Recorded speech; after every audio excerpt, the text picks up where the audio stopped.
Assalamualaikum warahmatullahi wabarakatuh. Perkenalkan, nama saya Sri Rahayu dengan NPM 2040201035 dari lokal A1 Agroteknologi Fakultas Pertanian Universitas Borneo Tarakan. Baiklah, pada video saya kali ini saya akan membahas sedikit materi mengenai menjelajahi dunia pustaka. Pada materi bab 2 ini, saya akan membahas beberapa poin dari menjelajahi dunia pustaka.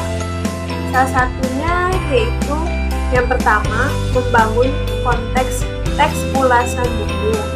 Yang kedua, menelusuri dan menganalisis model teks ulasan buku. Yang ketiga, membangun teks ulasan buku secara bersama-sama, dan yang terakhir itu membangun teks ulasan buku secara mandiri.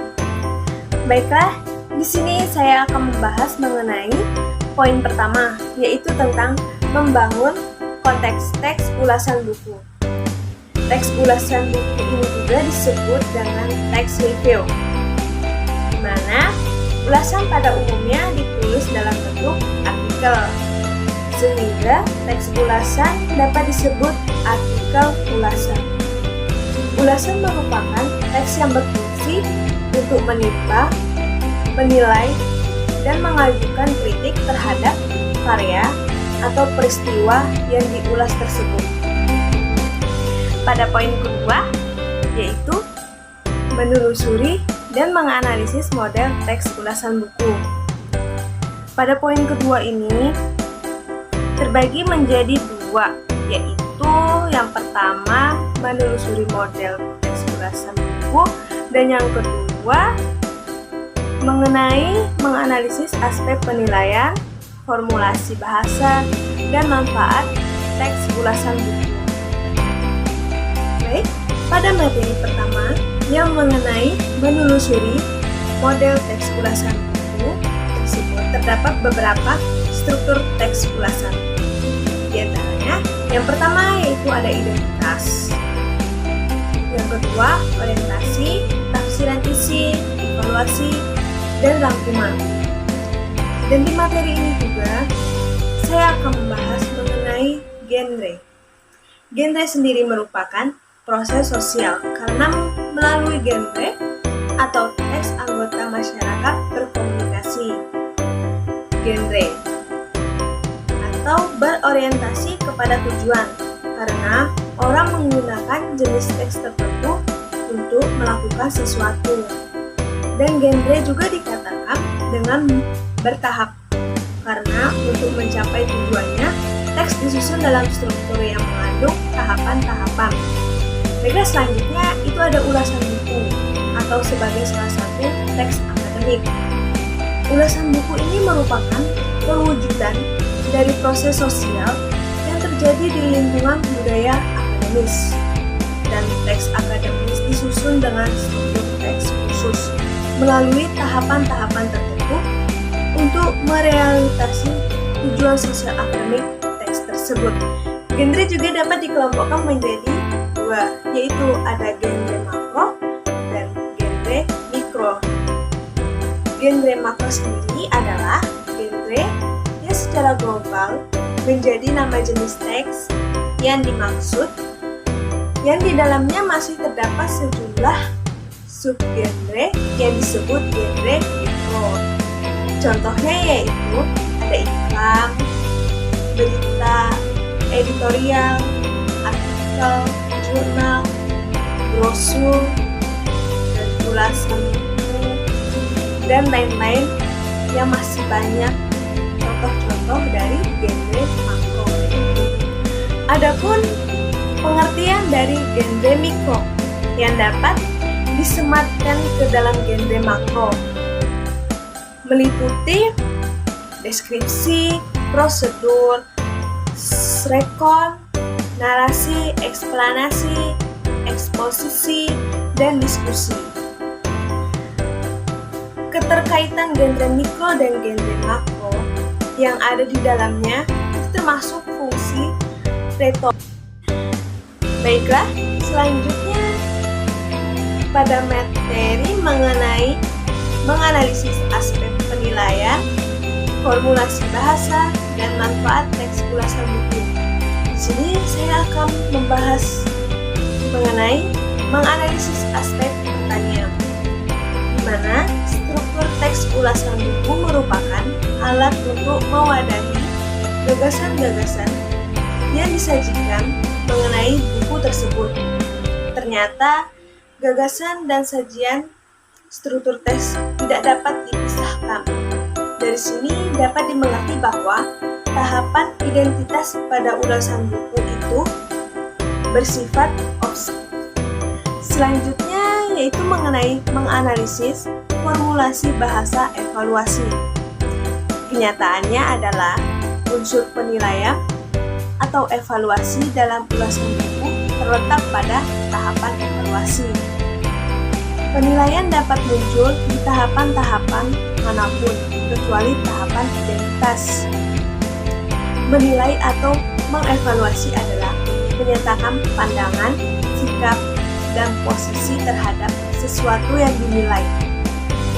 Pandangan, sikap, dan posisi penilai sulit didefinisikan secara terpisah-pisah. Tetapi, pada konteks pemikiran, sebagaimana dapat disimak pada buku The Legion of Evaluation. Ketiga hal itu meliputi gradasi antara positif dan negatif, baik dan buruk, objektif dan subjektif, setuju dan tidak setuju, memihak dan tidak memihak, menghargai dan tidak menghargai, serta kadar emosi yang terungkap di dalam teks ulasan tersebut. Baik, yang terakhir selanjutnya itu ada menganalisis manfaat teks ulasan pada buku. Untuk mengungkapkan isi buku atau materi yang diulas, kita harus mempunyai keterampilan dalam beringkas, dalam membuat sintesis gagasan, menulis proposal, penelitian, laporan, artikel ilmiah, tugas akhir atau skripsi. Kita harus dapat meringkas suatu buku atau suatu karya menjadi beberapa kalimat. Baiklah, itu adalah penjelasan dari materi pada poin kedua, yaitu mengenai menelusuri dan menganalisis model teks ulasan pada buku.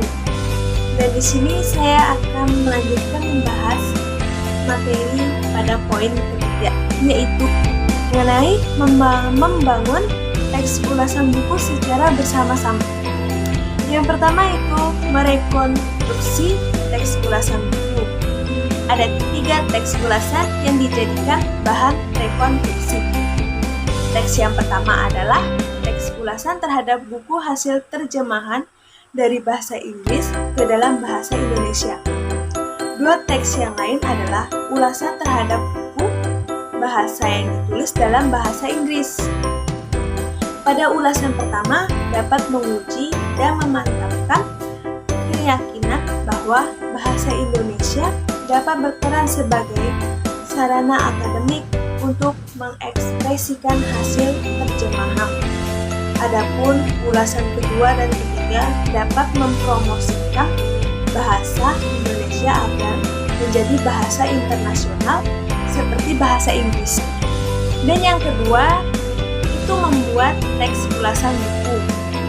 Di antaranya yang pertama itu mencari buku yang diulas. Yang kedua, membaca secara kritis. Yang ketiga, membuat ringkasan. Yang keempat, menentukan kriteria penilaian. Dan yang kelima, mencari buku pembanding dan referensi untuk rujukan. Dan yang terakhir itu ada menulis ulasan yang dimaksud.